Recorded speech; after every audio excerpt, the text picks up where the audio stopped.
Bienvenue dans les 4V, Olivier Faure. L'Élysée l'a donc annoncé hier soir. Le président de la République écarte tout gouvernement du nouveau Front populaire au nom, dit-il, de la stabilité institutionnelle, puisqu'il juge qu'au vu des consultations qu'il a eues ces derniers jours, un tel type de gouvernement serait immédiatement renversé par une motion de censure. Comment vous réagissez à cette décision du chef de l'État ? Guillaume Darré, ce communiqué du président de la République était proprement lunaire, hallucinant. Repousser le vote des Français, expliquer qu'il n'est pas légitime, faire en sorte de dire qu'il va proposer un gouvernement des battus, puisqu'il propose d'appuyer le prochain Premier ministre, celui qu'il nommera, sur une coalition qui est précisément celle qui a gouverné depuis 7 ans. Expliquer qu'on va donc continuer à faire avec les mêmes. Comment peut-on en arriver à un tel déni démocratique ? Il y a ce matin, je pense, dans le pays, une colère froide, une colère de celles et ceux qui ne comprennent pas ce que fait le président de la République. Il est garant des institutions. Il n'est pas garant de sa propre stabilité. Il y a là un problème qui est évident et donc il va falloir aujourd'hui qu'il réalise que ce qu'il est en train de faire, c'est de semer le chaos. Il est l'instabilité, il est celui qui l'a provoqué par la décision prise d'une dissolution. Il n'en tire aucune conclusion. Il y a aujourd'hui un vrai problème démocratique en France. Il y a un problème démocratique, c'est ce que vous dites ? Oui, je le dis, il y a un problème démocratique. Hier, vous avez tweeté « La République est née du refus du pouvoir personnel ». Ça veut dire quoi ? Qu'à vos yeux, la démocratie, la République est en danger aujourd'hui ? Ça veut dire que la République, historiquement, est née contre le pouvoir monarchique et qu'elle est née donc contre la volonté d'un seul. Et aujourd'hui, ce que l'on observe, c'est qu'on a un président qui se considère comme celui qui est au-dessus de tout, y compris au-dessus du vote des Français. Et c'est ce qui ne peut pas être accepté. Alors, de nouvelles consultations vont être entamées aujourd'hui. Le PS a été invité. Ce n'est pas le cas de la France Insoumise, par exemple, tout comme le Rassemblement National. Est-ce que vous allez vous rendre à nouveau à l'Élysée pour échanger avec le président de la République ? Non. Non, je refuse de me porter complice d'une parodie de démocratie. Que va-t-il nous dire ? Il va nous répéter ce qu'il a écrit dans son communiqué, nous proposer un Premier ministre, peut-être, parce que quand même, au bout de plus de 40 jours, on a un président qui, c'est un record absolu sous la Ve République, un président qui nous dit « Moi, je n'ai pas de solution à vous proposer. En fait, vous avez, vous, une solution, vous avez, vous, un projet, mais je refuse de l'appliquer et je refuse même de donner ma solution. » Ce qu'il se passe en réalité, et on l'a lu dans la presse ce matin, c'est que ce qui le gêne, ce n'est pas tellement de savoir qui ira à Matignon, c'est qu'il ne veut pas, en réalité, de l'application du programme du Front populaire. Il ne veut pas que nous revenions sur la réforme des retraites. Pourtant, cette réforme a été rejetée par 93% des actifs et n'a même pas été adoptée par l'Assemblée, puisque c'est le 49.3 qui avait permis son adoption. Il y a là une forme de forfaiture. Il vous exhorte, ainsi que les écologistes et le Parti communiste, à coopérer avec les autres forces politiques. Vous nous dites ce matin que non, vous ne vous dissocierez pas de la France insoumise. Mais je rappelle que la France insoumise a elle-même dit qu'elle était prête à ne pas participer à un gouvernement si c'était la condition pour que le Front populaire puisse accéder au pouvoir. Cette ouverture qui a été faite par la France insoumise aurait dû être entendue, puisque c'était la condition fixée par les différents partis de la droite. Mais c'est là qu'on comprend que leur problème n'est pas seulement la France insoumise. Leur problème, c'est la gauche. Leur problème, c'est les Français. Leur problème, c'est le vote. Parce qu'ils ne peuvent pas accepter qu'un vote ne leur donne pas, en fait, la responsabilité. Donc, en fait, c'est pile, je gagne, face, tu perds. C'est ça la démocratie selon Emmanuel Macron et selon ses propres amis. Olivier Faure, si demain le camp présidentiel, les Républicains vous appellent, vous socialistes, à participer à une coalition gouvernementale où chacun fait des concessions, qu'est-ce que vous répondrez ? Mais je ne suis pas d'accord pour...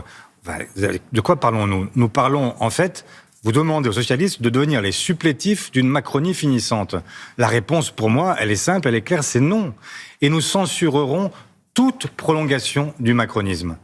Entendez-moi, il n'est pas question un seul instant de devenir les supplétifs du macronisme et de faire en sorte que nous prolongions ce qui s'est fait depuis 7 ans. Les Français ont appelé à un changement. Le chef de l'État avait semblé, y compris, l'entendre et le comprendre. Olivier Faure, dans la discussion l'autre jour avec nous. C'est que les députés socialistes voteront une motion de censure contre tout autre gouvernement qu'un gouvernement du nouveau Front populaire ? Oui, je dis que toute prolongation du macronisme est insupportable et il n'est pas imaginable alors que 3 tours de scrutin européennes et législatives ont confirmé le souhait des Français d'un changement, que nous soyons demain ceux qui permettons au pouvoir actuel de se prolonger. Quel type de réponse politique ou encore dans la rue? Fabien Roussel, par exemple, Jean-Luc Mélenchon ont appelé à des mobilisations populaires. Est-ce que ce matin, vous appelez les Français, les électeurs de gauche, à descendre dans la rue, vous aussi? Je crois que, quels que soient les mots d'ordre que nous lançons, il y a des Françaises et des Français qui vont commencer à s'agacer, pour ne pas dire davantage. Et c'est en réalité le risque que prend le chef de l'État. Parce que la colère, elle ne va pas s'interrompre. Et il ne faut pas croire que parce qu'il y a eu une séquence heureuse, très heureuse, celle des Jeux Olympiques, les Français ont oublié. Mais vous appelez à des manifestations ? Mais moi, je participerai, s'il y a des manifestations, je participerai à ces manifestations. Je ne suis pas en train de dire qu'il faut d'un seul coup mettre le pays à feu et à sang. Je ne cherche pas le chaos. Je dis que le chaos, c'est précisément le chef de l'État qui est en train de l'installer. Mais ce que je dis, c'est que cette colère, elle existe et qu'elle s'exprimera. Et malheureusement, je souhaite que le chef de l'État revienne à la raison et qu'au lieu de faire ce que personne ne fait en Europe, dans n'importe quel pays européen, c'est la coalition arrivée en tête qui est chargée de trouver sa propre majorité. Majorité unique ou majorité par texte. Et le seul pays où on a un chef de l'État qui s'y refuse, qui se refuse au choix des électrices et des électeurs, c'est en France et c'est Emmanuel Macron. Olivier Faure, la France insoumise a annoncé dès hier soir qu'elle déposera à l'Assemblée nationale une motion pour destituer le président de la République. Vous vous étiez montré très réservé il y a quelques semaines quand cette possibilité avait été mise sur la table. Est-ce que désormais, après ce qui s'est passé hier, vous allez, oui ou non, soutenir cette motion pour destituer le président de la République ? Je suis encore sceptique, pour une raison qui est assez simple, c'est que vous le savez très bien, il faut 2 tiers à l'Assemblée et 2 tiers au Sénat pour obtenir cette destitution. Si c'est simplement pour aller dire qu'on a déposé une motion et qu'ensuite on s'aperçoit qu'elle est rejetée, qu'aurons-nous en fait obtenu la démonstration exactement inverse que celle qu'il faut fournir. C'est qu'il faut effectivement aujourd'hui du changement et il faut qu'il y ait la nomination d'un gouvernement qui soit celui du Front populaire. On a l'impression qu'on est dans une situation de blocage absolu ce matin. Pour vous, créé par le chef de l'État. Quelle est l'issue de cette situation ? Mais l'issue, elle est assez simple en réalité. Respecter les urnes, respecter les Françaises et les Français, respecter un vote qui est intervenu après une dissolution que le chef de l'État a lui-même souhaité. Mais le chef de l'État, qui a le pouvoir de nomination du Premier ministre, dit hier soir, ce matin, je ne nommerai pas un gouvernement du nouveau Front populaire. Oui, mais il n'en a pas. Ce n'est pas son rôle que de choisir les majorités. Lucie Castet a été très claire. Elle a dit. Moi, ce que je ferai, c'est si je suis nommé, il y aura un gouvernement qui défendra les options du Front populaire. C'est pour ça même qu'il a été élu. Mais ensuite, j'irai devant le Parlement chercher des compromis ou des consensus texte par texte. Ça veut dire quoi ? Ça veut dire qu'il ne s'agit pas de dire que nous allons faire les bulldozers et que nous allons imposer quoi que ce soit. Nous n'en avons pas la capacité ni le pouvoir. Donc ce que nous ferons, c'est que nous chercherons texte par texte, les majorités qui permettront d'avancer et qui permettront de servir le pays. Et nous commencerons effectivement par ce qui est l'attente forte des Français, c'est-à-dire leur salaire, leur pouvoir d'achat, faire en sorte que les gens puissent à nouveau vivre mieux. Et c'est ce qui est aujourd'hui bloqué par le chef de l'État. Merci beaucoup Olivier Faure pour cette toute première réaction après la décision du président de la République d'écarter tout gouvernement qui serait issu du nouveau Front populaire. C'est à vous Samuel et Louise. Merci Guillaume Darey, c'était les 4 V.